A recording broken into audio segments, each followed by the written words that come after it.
मंदिर जाने के एक नहीं अनेक हैं लाभ। प्रतिदिन पूजा करने से मिलते हैं ये 36 लाभ।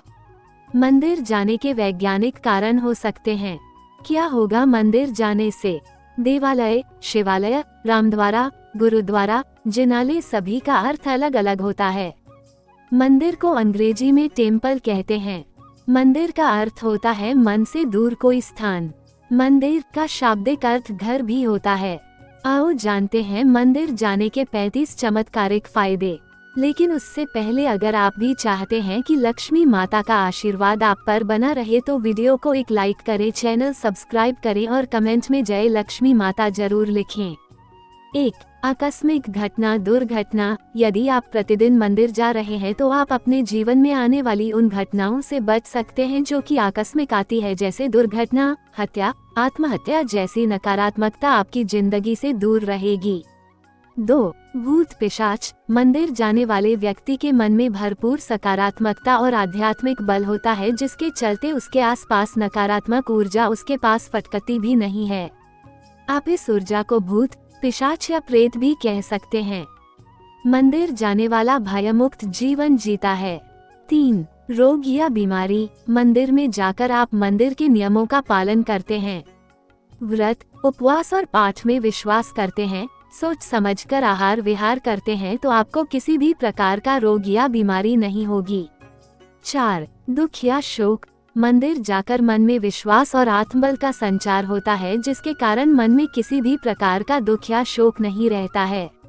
व्यक्ति सभी परिस्थिति में संभाव से रहता है। संभाव अर्थात न तो भावना में बहता है और न ही कठोर होता है। हर परिस्थिति उसके लिए सामान्य होती है। 5. कोर्ट कचहरी जेल। मंदिर जाने से व्यक्ति में सही और गलत को समझने की क्षमता होती है। वो किसी भी प्रकार की फालतू लड़ाई झगड़े में नहीं पड़ता है। जैसे रास्ते में पड़े पत्थर या गड्ढे को देख लेने के बाद हम अपनी गाड़ी को उससे बचाकर निकाल ले जाते हैं, उसी तरह व्यक्ति अपनी जिंदगी को समझदारी से गड्ढों से बचा ले जाता है। 6. तंत्र, मारण, सम्मोहन, उच्चाटन। मंदिर जाने वाले व्यक्ति का कोई शत्रु किसी बुरी विद्या के माध्यम से कुछ भी बिगाड़ नहीं सकता है। बहुत से व्यक्ति अपने कार्य या व्यवहार से लोगों को रुष्ट कर देते हैं, इससे उनके शत्रु बढ़ जाते हैं।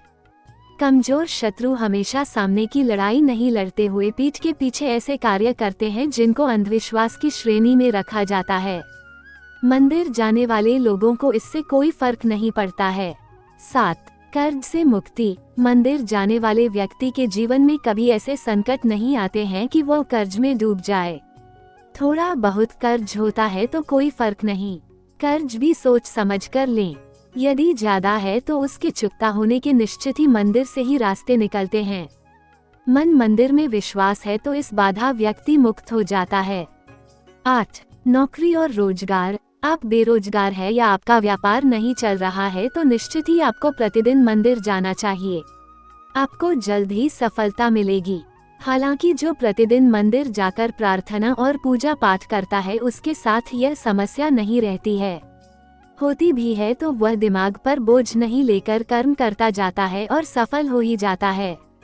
9. तनाव या चिंता। बहुत से लोगों को अनावश्यक भय और चिंता सताती रहती है, जिसके कारण वे तनाव में रहने लगते हैं।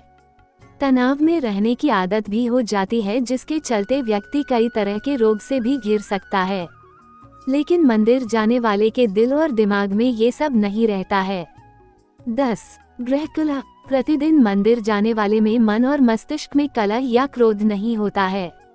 घर के दूसरे सदस्य यदि उससे झगड़ा करते हैं या घर में गृहकलह हो रही है तो वो उसे समझदारी से हैंडल कर माहौल को खुशनुमा बना देता है।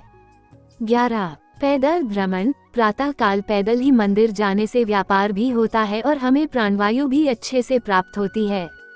प्रतिदिन सूर्य की धूप के स्पर्श से सेहत में सुधार होता है। 12. घंटी की ध्वनि। मंदिर में घंटी की टंकार करीब 7 सेकंड तक गूंजती है, जो मन मस्तिष्क से विषाद हटाकर शांति प्रदान करती है। ऐसा भी कहते हैं कि छोटी घंटी से हमारा पित्त दोष संतुलित होता है, साथ ही ध्वनि से भी बैक्टीरिया नष्ट हो जाते हैं। 13. फूलों की सुगंध। मंदिर में कई तरह के सुगंधित फूल अर्पित किए जाते हैं, जिनकी सुगंध से मन प्रफुल्लित होकर अवसाद से मुक्ति हो जाता है। फूलों के विभिन्न रंग से अंतर्मन को शांति मिलती है। 14 अगरबत्ती। मंदिर में कपूर और अगरबत्ती की सुगंध से एक ओर जहां मन और मस्तिष्क से नकारात्मक विचार हटा जाते हैं, वहीं हमारी रोग प्रतिरोधक क्षमता भी बढ़ती है। ये हमें जैविक संक्रमण से भी बचाती है। मंदिर का सुगंधित में रहने से बैक्टीरिया नष्ट हो जाते हैं और किसी भी प्रकार का वायरल इन्फेक्शन नहीं होता है, क्योंकि मंदिर में कर्पूर और धुआं होता रहता है।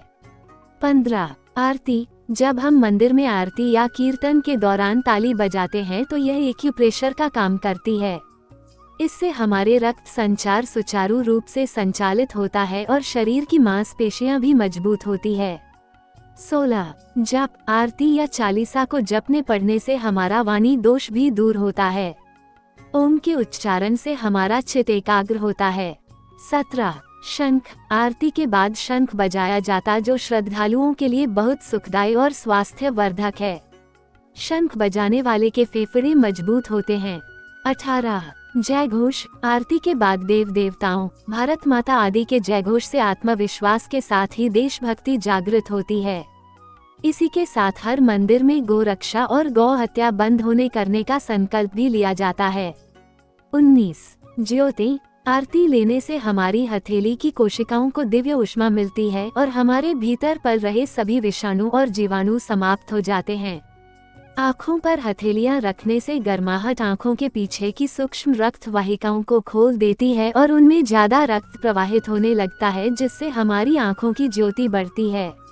20 दंडवत। आरती के बाद नमस्कार और दंडवत प्रणाम करने से हमारे मन में विनम्रता और श्रद्धा का भाव जागृत होता है। अहंकार और घमंड का नाशा होता है। 21 चरणामृत। दर्शन, पूजा और आरती के बाद हमें तुलसी मिला चरणामृत, पंचामृत और प्रसाद मिलता है। ये चरणामृत और पंचामृत हमारी सेहत के लिए बहुत ही फायदेमंद होता है। आयुर्वेद के मुताबिक ये चरणामृत हमारे शरीर के तीनों दोषों को संतुलित रखता है। चरणामृत के साथ दी गई तुलसी हम बिना चबाए निगल लेते हैं, जिससे हमारे सभी रोग ठीक हो जाते हैं। 22 परिक्रमा। मंदिर में भगवान की परिक्रमा से जहां सेहत के लाभ मिलते हैं, वहीं ये धरती के गुरुत्वाकर्षण की शक्ति से जुड़कर हमारे शरीर का तनाव निकल जाता है। इसी के साथ ही में गुंबद और उसके कलश से प्रवाहित हो रही ऊर्जा हमारे शरीर को प्रभावित कर सकारात्मक ऊर्जा प्रदान करती है। 23 नग्न पैर। मंदिर भूमि को सकारात्मक ऊर्जा का क्षेत्र माना जाता है। यह ऊर्जा भक्तों में पैर के जरिए ही प्रवेश कर सकती है, इसलिए हम मंदिर के अंदर नंगे पांव जाते हैं। 24 मनोकामना का दोहराना। मंदिर में जाकर जब हम अपनी मनोकामना को बार बार दोहराते हैं तो हमें मंदिर की सकारात्मक ऊर्जा का साथ मिलता है और इससे प्रकृति सक्रिय होकर हमारी मनोकामना पूर्ण करने लग जाती है। 25 वृक्ष। हर मंदिर में पीपल, बरगद, नीम, केला और तुलसी आदि के वृक्ष रहते हैं। इन वर्षों में हम जल अर्पण करते हैं या उन्हें हम नमस्कार करते हैं। इन वृक्षों में भरपूर ऑक्सीजन के साथ ही दिव्यता होती है, जो हमारे मन और मस्तिष्क को स्वस्थ करते हैं। इससे हमारे मन में शांति आती है। 26 दान। मंदिर में दिए गए दान के अनेक लाभ होते हैं।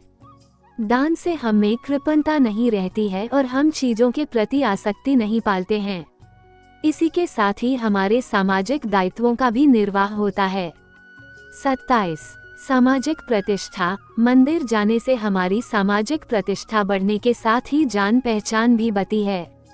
28 तिथि त्योहार की जानकारी। मंदिर जाने से हमें पंचांग और तिज त्योहारों की जानकारी भी मिलती है। 29 ज्ञान बढ़ता है। मंदिर जाने से धार्मिक ज्ञान भी बढ़ता है, क्योंकि वहाँ पर गीता, वेद, उपनिषद आदि के बारे में जानकारी भी मिलती रहती है। 30 हाथ जोड़ना। मंदिर में व्यक्ति हाथ जोड़कर खड़ा रहता है। हाथ जोड़ने से जहां हमारे फेफड़ों और हृदय को लाभ मिलता है, वहीं इससे प्रतिरोधक क्षमता का विकास भी होता है। कहते हैं कि हथेलियों और अंगुलियों के उन बिंदुओं पर दबाव पड़ा है जो शरीर के कई अन्य अंगों से जुड़े हैं। इससे उन अंगों में ऊर्जा का संचार होता है। 31 तिलक। प्रतिदिन मंदिर जाकर व्यक्ति अपने मस्तक पर या दो भौहों के बीच चंदन या केसर का तिलक लगाता है।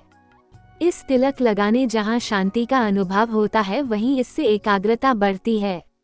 दरअसल जहाँ तिलक लगाया जाता है उसके ठीक पीछे आत्मा का निवास होता है। आज्ञा चक्र और सहस्रार चक्र के बीच के बिंदु पर आत्मा निवास करती है, जो कि नीले रंग की है। आत्मा अर्थात हम खुद। चंदन लगाने के आध्यात्मिक लाभ भी हैं। 32 प्रार्थना। प्रार्थना में शक्ति होती है। प्रार्थना करने वाला व्यक्ति मंदिर के ईथर माध्यम से जुड़कर अपनी बात ईश्वर या देव शक्ति तक पहुंचा सकता है। देवता सुनने और देखने वाले हैं।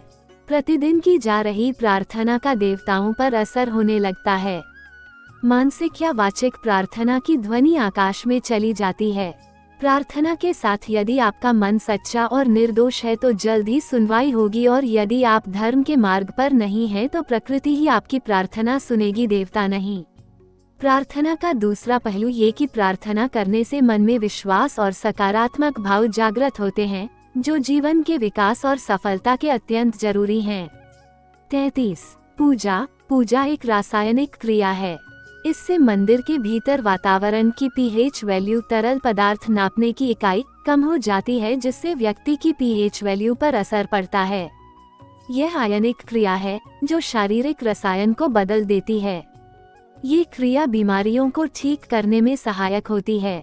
दवाइयों से भी यही क्रिया कराई जाती है जो मंदिर जाने से होती है। 34 आचमन। मंदिर में प्रवेश से पूर्व शरीर और इंद्रियों को जल से शुद्ध करने के बाद आचमन करना जरूरी है। इस शुद्ध करने की प्रक्रिया को ही आचमन कहते हैं। आचमन करने से पहले अंगुलियां मिलाकर एकाग्रचित यानी एक साथ करके पवित्र जल से बिना शब्द किए 3 बार आचमन करने से महान फल मिलता है। आचमन हमेशा 3 बार करना चाहिए। आचमन से मन और शरीर शुद्ध होता है।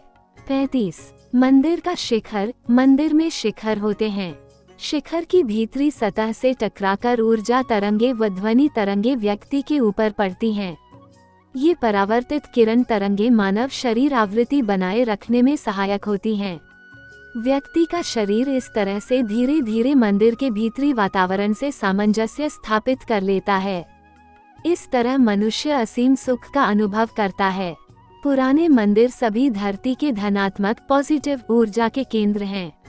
36 ग्रह बाधा। यदि आप प्रतिदिन मंदिर जाते हैं तो आप पर किसी भी प्रकार के ग्रह और नक्षत्रों का कोई बुरा प्रभाव नहीं पड़ता है। ग्रह बाधा से आप मुक्त रहते हैं। मंगल दोष, शनि या अन्य किसी ग्रह की बाधा है, 7.5 अधाया या राहु की महादशा चल रहा है तो घबराने की जरूरत नहीं। दोस्तों, वीडियो अच्छा लगा हो तो इसे लाइक शेयर करें और चैनल को सब्सक्राइब करना ना भूलें।